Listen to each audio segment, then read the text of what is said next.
हमारे भारतीय समाज में परिवार भले ही छोटे होते जा रहे हैं, लेकिन रिश्तों की अहमियत अभी ख़त्म नहीं हुई है। जी हाँ, वही रिश्ते जहाँ हमारे कितनी भी एक्सटेंडेड फैमिली हो, कितने भी दूर के रिश्तेदार हों, लेकिन सबके लिए एक शब्द है। हमारे वहाँ अंग्रेज़ों की तरह नहीं है कि बुआ है तो भी आंटी बोलेंगे, चाची है तो भी आंटी बोलेंगे, मामी है तो भी आंटी बोलेंगे, जीजा है तो भी ब्रदर इन लॉ है, और साला है तो भी ब्रदर इन लॉ है। साला से एक चीज़ याद आया कि आखिर पत्नी के भाई को साला ही क्यों कहते हैं।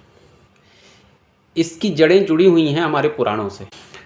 आप सबने समुद्र मंथन की कहानी या समुद्र मंथन की घटना किसी पौराणिक धारावाहिक में, किसी कथा में या किसी पुराण से ज़रूर पढ़ी होगी, जिसमें देवों और दानवों ने मिलकर समुद्र का मंथन किया और उसमें से 14 रत्न निकले थे।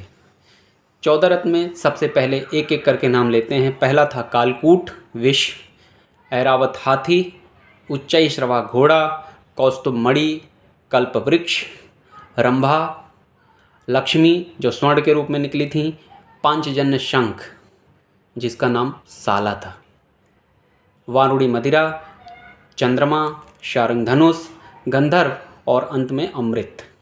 इसमें जो पांचजन्य शंख था जिसका नाम साला था, उसे विष्णु ने अपने पास रख लिया था और जिसे विजय का प्रतीक माना जाता है। इसीलिए सनातन धर्म में किसी भी पूजा पाठ में, किसी भी धार्मिक अनुष्ठान पे शंख की पूजा जरूर होती है। और ये भी माना जाता है कि शंख की पूजा करने से लक्ष्मी प्रसन्न होती हैं और घर में सुख संपन्न और समृद्धि आती है।